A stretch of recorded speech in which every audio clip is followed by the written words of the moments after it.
स्वागत है दोस्तों हमारे चैनल में जिसका नाम है फाइनल डिकोड।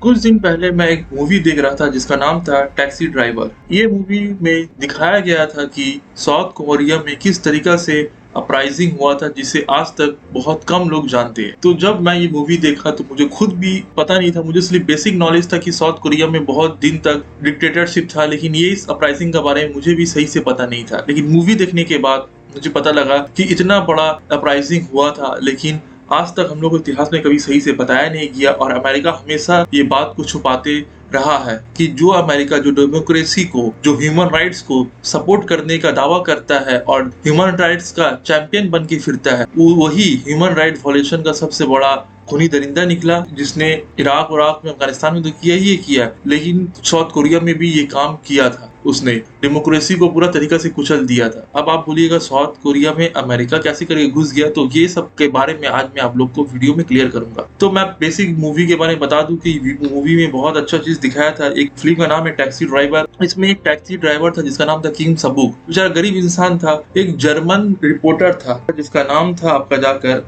जिलग्रेन हिंसपीटर।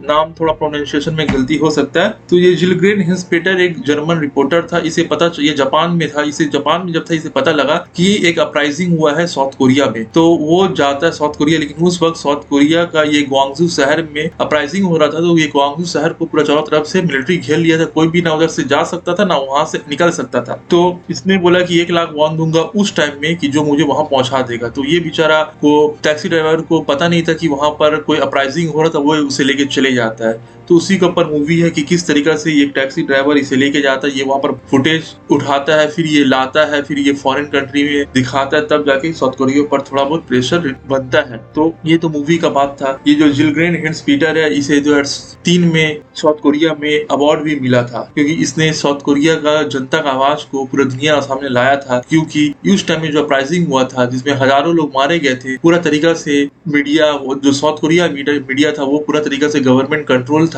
और कोई भी इंफॉर्मेशन बाहर नहीं जा रहा था। ये मूवी में पूरा दिखाया गया किस तरीके से पूरा एरिया को ब्लॉकेट करके लोगों का नरसंहार किया गया था। चलिए हम आते हैं आज के टॉपिक पे, जो है ग्वांगजू अपराइजिंग। ग्वांगजू अपराइजिंग भी इसको बोल सकते हैं, ग्वांगजू अपराइजिंग। ये ग्वांगजू एक शहर है साउथ कोरिया में, एक जगह है, वहीं पर ये अपराइजिंग हुआ था। देखिए, जब साउथ कोरिया, नॉर्थ कोरिया एक पेनिनसुला था जिसे कोरियन पेनिनसुला कहते थे। इसका इतिहास एक बड़ा इतिहास है। जब जापान चले जाता है यहाँ पर, अलाइड पावर ये एरिया कैप्चर कर लेता है, तो 2 पार्ट में बांट लेता है। अमेरिका क्या करता है, अपना एक पपेट गवर्नमेंट को साउथ कोरिया में बैठा देता है, और सोवियत रसिया जो होता है वो क्या करता है, अपना पपेट सरकार को नॉर्थ कोरिया में बैठा देता है। और बाद में ये दोनों का बीच में वॉर भी होता है। जिस तरीके से वियतनाम में नॉर्थ वियतनाम साउथ वियतनाम हो गया था, लेकिन नॉर्थ वियतनाम साउथ वियतनाम मिलकर एक वियतनाम बन गया। वैसे ही कुछ साउथ कोरिया में भी और नॉर्थ कोरिया में भी हो गया था। लेकिन नॉर्थ कोरिया साउथ कोरिया आज 2 अलग कंट्री है, कभी मिला ही नहीं। तो अमेरिका फुल सपोर्ट करता था साउथ कोरिया को। तो जब से साउथ कोरिया और नॉर्थ कोरिया अलग अलग हुआ, तब से समझ लीजिए वहां पर अपराइजिंग होते ही रहता था। तो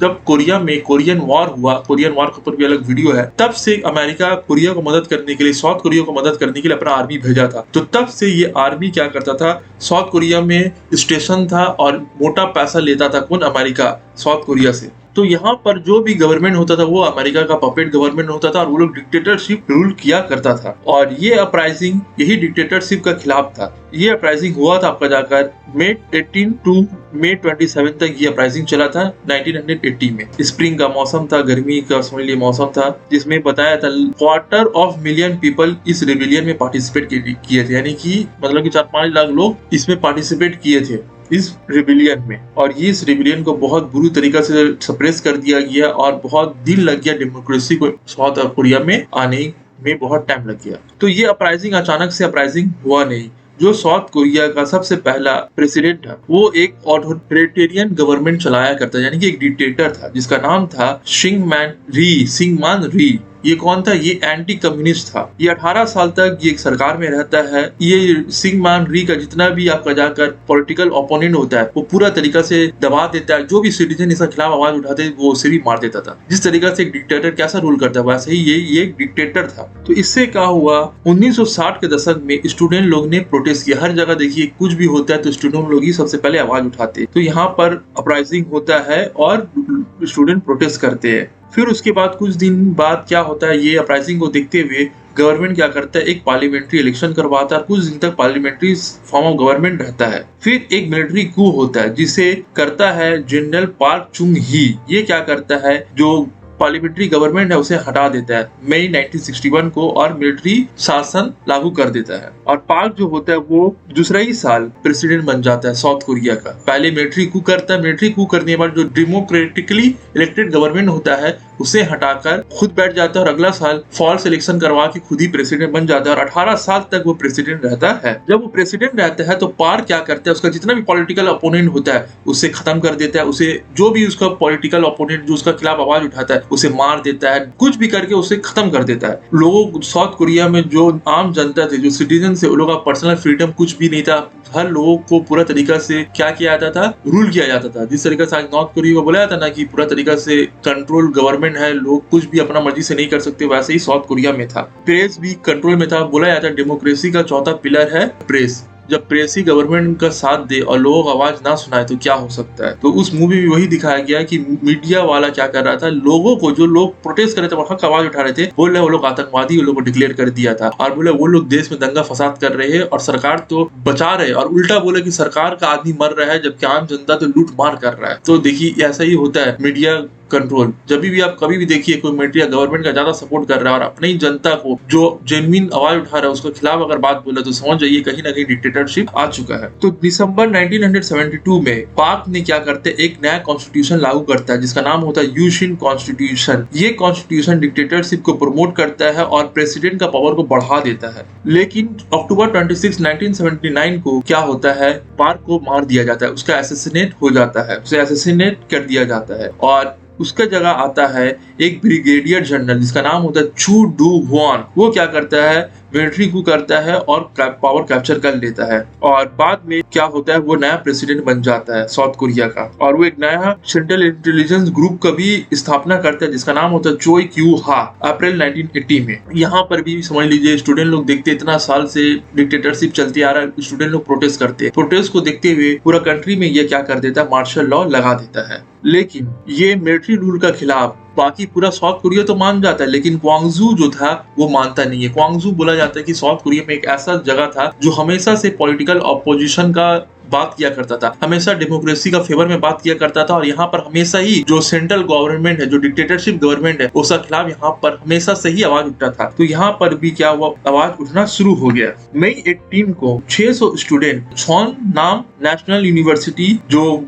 ग्वांगजू में था वहां पर इन लोग प्रोटेस्ट करते हैं और प्रोटेस्ट को दबाने के लिए मिलिट्री को भेजा जाता है और इन लोग को बहुत मारा जाता है। इन स्टूडेंट लोगों का क्या डिमांड था, स्टूडेंट लोगों का डिमांड था कि हम लोग को एकेडमिक फ्रीडम चाहिए, क्योंकि प्रेस फ्रीडम का कोई नामो निशान नहीं था, प्रेस लोगों को कोई फ्रीडम नहीं था। प्रेस में वही लोग थे जो गवर्नमेंट का समझ लीजिए कि पपेट थे, बस वही लोग थे। और अकेडमी में भी क्या, जितना भी कॉलेज था, स्कूल था, हर जगह जो सरकार का चापलूस लोग था वही लोग टीचर था। यूनियन बोलिए, हर जगह सरकार का चापलूस लोग बैठा हुआ था। जो बच्चा लोग, उन लोग का राइट्स के लिए कोई आवाज नहीं उठा रहा था। तो एकेडमिक फ्रीडम ना होने की वजह से जो स्टूडेंट थे उन लोगों ने आवाज उठाया। इन लोग नॉन वायलेंस प्रोटेस्ट किए, लेकिन सरकार ने इन लोगों को ब्रूटली सप्रेस कर दिया। जब देखा कि वहां के लोग, सिविलियन लोग देखे कि बेचारे बच्चे लोग प्रोटेस्ट कर रहे हैं अपना हक के लिए, वो भी नॉन वायलेंट तरीका से, तो सिविलियन लोग को भी गुस्सा आ गया और उन लोग सरकार के खिलाफ बिगुल छेड़ दिए। लेकिन साउथ कोरिया पीछे खड़ा था अमेरिका बोलता है कि नहीं, साउथ कोरिया में अगर सिचुएशन इनस्टेबल होता है तो हो सकता है नॉर्थ कोरिया मौका का फायदा उठा के साउथ कोरिया में अटैक कर दे और वियतनाम का तेरे पूरा साउथ कोरिया और नॉर्थ कोरिया एक हो जाए और फिर रशिया का ज्यादा दबदबा हो जाएगा।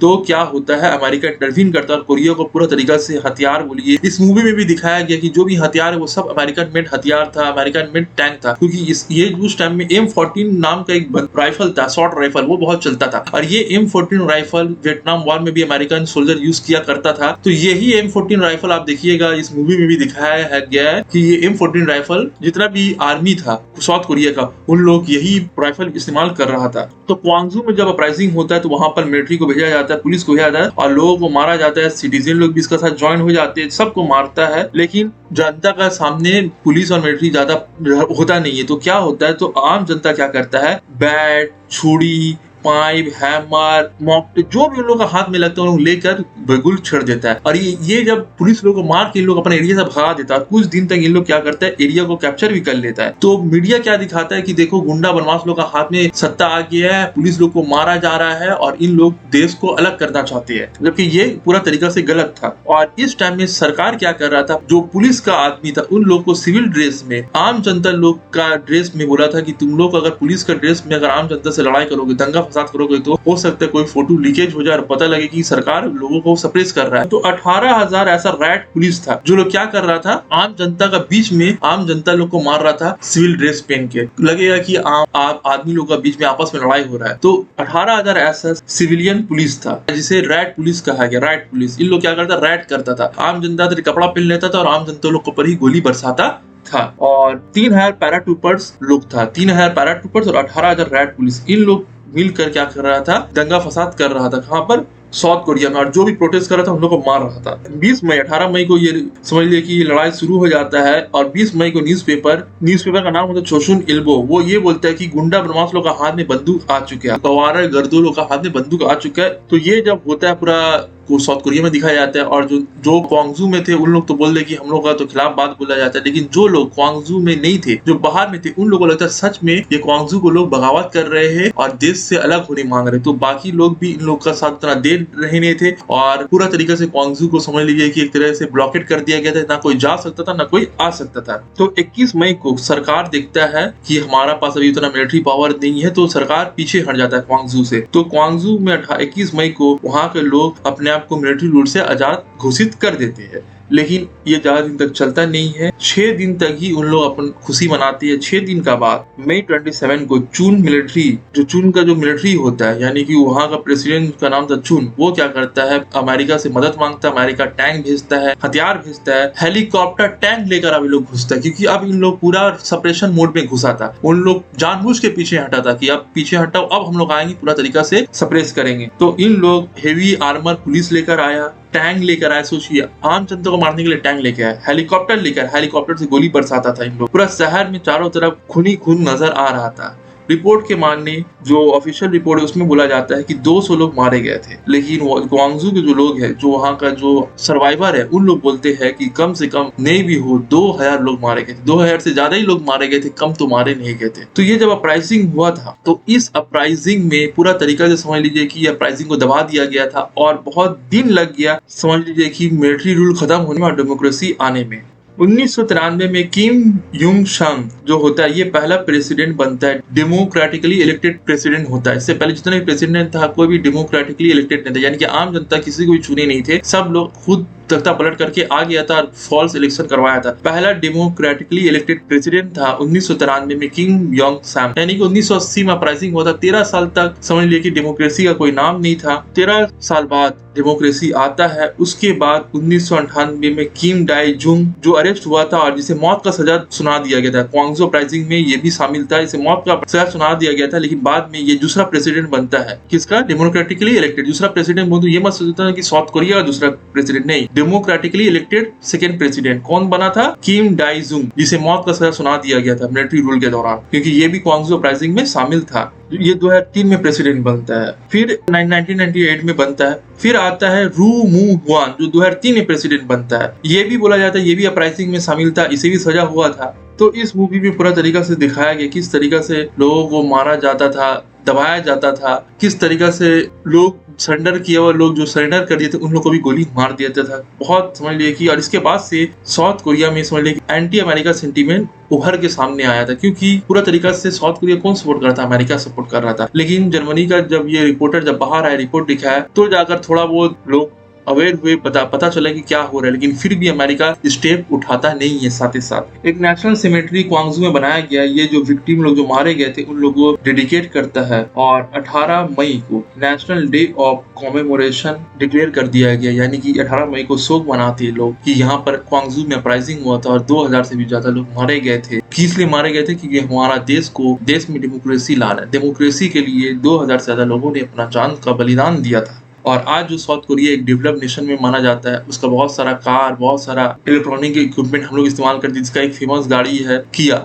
ये फेमस गाड़ी आप जानते ही है। और भी साउथ कोरिया एक समझिए डेवलप कंट्री में गिना जाता है। तो वो आज डेवलप बना कैसे करके, क्योंकि अगर नॉर्थ कोरिया या तेरे भी साउथ कोरिया अगर डिक्टेटरशिप फॉलो करता, हो सकता है कि आज भले ही मिलिट्रीली स्ट्रांग होता, जिस तरह नॉर्थ कोरिया मिलिट्रीली पावरफुल तो है, लेकिन वहाँ की जनता सरकार से खुश नहीं है, वहाँ पर कोई डेवलपमेंट नहीं है। तो साउथ कोरिया भी वैसे ही कुछ हाल होता, लेकिन साउथ कोरिया आज डेवलप है, वहाँ के लोग के पास अच्छा पैसा है, एक डेवलप कंट्री में और एक अमीर कंट्री में नाम आता है, क्योंकि इसके लिए बहुत लोगों ने बलिदान दिया और अमेरिका के प्रति लोगों का नफरत पैदा हो गया था, क्योंकि अमेरिका फुल सपोर्ट करता था साउथ कोरिया का डिक्टेटर गवर्नमेंट को। वो डिक्टेटर गवर्नमेंट जो लोगों को दबाया करता था, प्रेस फ्रीडम को दबाया करता था, जो भी सरकार के खिलाफ आवाज उठाता था उसे मार देता था। मूवी में बहुत अच्छे तरीके से दर्शाया गया है। ये एक अपराइजिंग था जिसके बारे में बहुत कम लोग जानते हैं, और अमेरिका का करतूत को भी सामने लाता है कि जो अमेरिका डेमोक्रेसी का रोना रोता है, दुनिया को डेमोक्रेसी का लेसन सिखाता है, दुनिया को बुलाता है ह्यूमन राइट्स का डेफिनेशन लेना है, तो अमेरिका सिखाता है। अमेरिका बताता है कि हम लोग ह्यूमैनिटी को मानते हैं, आप लोग को ह्यूमैनिटी मानना चाहिए। तो वो अमेरिका को पूरा तरीका से ऐसा इवेंट एक्सपोज करता है। और भी बहुत सारा ऐसा इवेंट है जो मैं आपके सामने लाऊंगा, जो बताऊंगा दुनिया का सामने आज जो चाहे अमेरिका हो, यूरोपियन कंट्री या कोई भी हो, जो अपने आप को अमन शांति का देवता बताते हैं, लेकिन असल में वो लोग दानव है।